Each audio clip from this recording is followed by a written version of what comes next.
Nous sommes en présence de contentieux essentiels qui concernent évidemment au plus haut point les justiciables et, il faut le dire, je pense, qui passionnent ceux qui le traitent comme auxiliaire de justice ou comme juge. Nous sommes en présence de contentieux de masse, en première instance, en appel, mais aussi en cassation.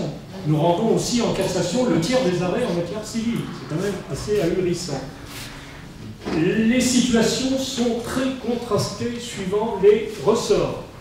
C'est ce que je voulais vous dire, parce que les choses que je vais vous dire maintenant ne reflètent pas nécessairement la situation que vous connaissez dans le ressort de Versailles. Nous sommes en présence de procédures qui, de mon point de vue, et surtout pour la procédure prud'homale, parce que je connais surtout, évidemment, de par mes fonctions, les procédures prud'homales, comportent de nombreuses faiblesses. Nous sommes condamnés régulièrement pour dysfonctionnement du service de la justice. Toutes juridictions confondues, il n'y a pas que les juridictions sociales, mais les dernières condamnations prononcées contre l'État français pour mauvais fonctionnement du service de la justice concernent assez souvent des mauvais fonctionnements de la justice prud'homale, qu'elle soit d'ailleurs de première instance ou d'appel selon les cours d'appel. Nous connaissons une extraordinaire dispersion des contentieux entre les ordres de juridiction, juridiction administrative, juridiction judiciaire. Au sein de la juridiction judiciaire, nous avons rendu au mois de mai et au mois de septembre des arrêts pour essayer de comprendre qui, du tribunal des affaires de sécurité sociale et du conseil de prud'homme, fait quoi. C'est quand même assez extraordinaire comme situation. Je dois dire que la conciliation France entière n'est plus ce qu'elle était. Elle est inférieure à 10%, alors qu'avant la Seconde Guerre mondiale, le taux de conciliation était de 80%. On a un problème.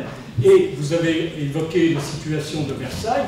Paris, le taux de conciliation au CPH de Paris, qui est quand même le plus important de France, il est à peine de 5%. Nous avons un recours quand même assez excessif au départage. Là encore, je généralise, je ne peux pas faire de l'analyse de la situation CPH par CPH. Mais France entière, c'est quand même une affaire sur 5 qui va au départage. Et alors, nous avons un taux d'appel pour la matière prud'homale qui est de l'ordre de 60%. C'est quand même assez extraordinaire quand vous pensez que pour les TGI et pour les tribunaux de commerce, le taux d'appel moyen est de 15%. Bien. Alors, il y a des réformes qui sont nécessaires, qui ont été évoquées. Il y a les réformes structurelles. Bon, la juridiction de première instance, je pense qu'on ne peut pas faire l'économie d'une réflexion sur l'intégration des juridictions sociales dans la réforme de la juridiction de première instance. On a évoqué tout à l'heure l'association des professionnels et des non-professionnels. Il y a des questions sur lesquelles des professionnels sont importants, vous l'avez dit, du côté du greffe, du CPH, mais on pourrait dire aussi la même chose du côté des magistrats.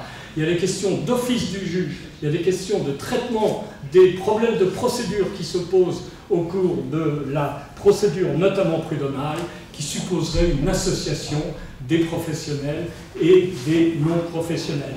Il n'est pas normal, de mon point de vue non plus, que l'ENM n'ait pas une part plus importante dans la formation de tous les juges, y compris des juges prud'homaux. Les juges prud'homaux sont des juges, ils jugent au nom de l'État. Il faut que l'ENM investisse plus qu'elle ne le fait le champ de la formation à la rédaction des jugements notamment pour l'ensemble des juridictions. Alors, à côté de ça, il y a aussi des réformes procédurales, et je me garde encore 2 minutes, si vous me permettez. Je pense qu'on est dans des domaines où il faut promouvoir à la naissance du litige les procédures de médiation et de conciliation.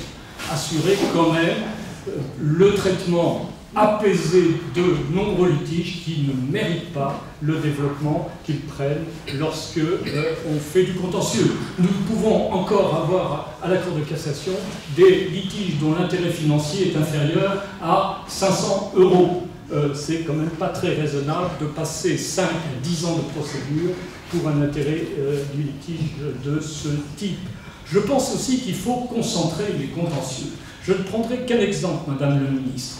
Vous avez des licenciements économiques collectifs. qui concerne des entreprises qui ont de multiples établissements, eh bien vous pouvez avoir autant de juridictions compétentes que d'établissements pour se prononcer sur la même question: existe-t-il une cause économique au licenciement? J'ai une affaire en tête, 5 cours d'appel se sont prononcées sur la même opération. Certaines ont dit il y a une cause économique, d'autres ont dit il n'y a pas de cause économique, en fonction des éléments fournis localement, parce que le juge est lié par les éléments qu'on lui fournit. Il y a une déperdition d'énergie dans de nombreux secteurs qui mériterait qu'une seule juridiction soit désignée comme compétente pour le traiter. Et les règles de procédure actuelles ne suffisent pas à régler ces problèmes. Il faut aussi créer des juridictions spécialisées. On peut très bien imaginer d'avoir, comme vous l'avez dit tout à l'heure, des professionnels, des non-professionnels, parce qu'on a besoin des connaissances des représentants des employeurs et des représentants des salariés. Même chose pour l'État, même chose pour les tribunaux de l'incapacité.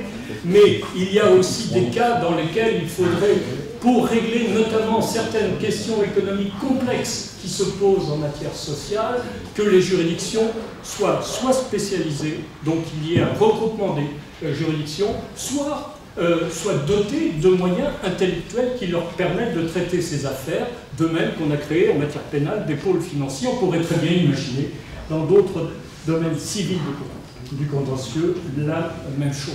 Je pense aussi, pour terminer, pardon d'être trop long, qu'il faut créer une véritable mise en état. Il n'est pas possible, je dis bien aussi bien en première instance qu'en appel, d'avoir autant de radiations ou de renvois d'affaires, malgré des délais qui, dans certaines juridictions, sont complètement déraisonnables. Vous pouvez avoir, par exemple, en appel, dans certaines cours particulièrement encombrées, des délais d'appel de 2 ans, et au bout de 2 ans, 30 à 40% de renvoi. Pourquoi ? Parce qu'il n'y a pas de mise en état possible et que les conclusions sont communiquées la veille ou le matin de l'audience avec les pièces. D'où des renvois, d'où des radiations. Ce n'est pas tolérable au XXIe siècle. Alors je pense, et je ne parle pas de la réforme du pourvoi en cassation, parce que je parle beaucoup des autres, mais je pense aussi que nous devons travailler sur la manière dont nous travaillons actuellement à la Cour de cassation. Il y aurait aussi des choses à dire. Je pense que tout ceci est important parce que c'est l'efficacité et la crédibilité de l'institution qui est en cause pour tous les domaines de la justice sociale.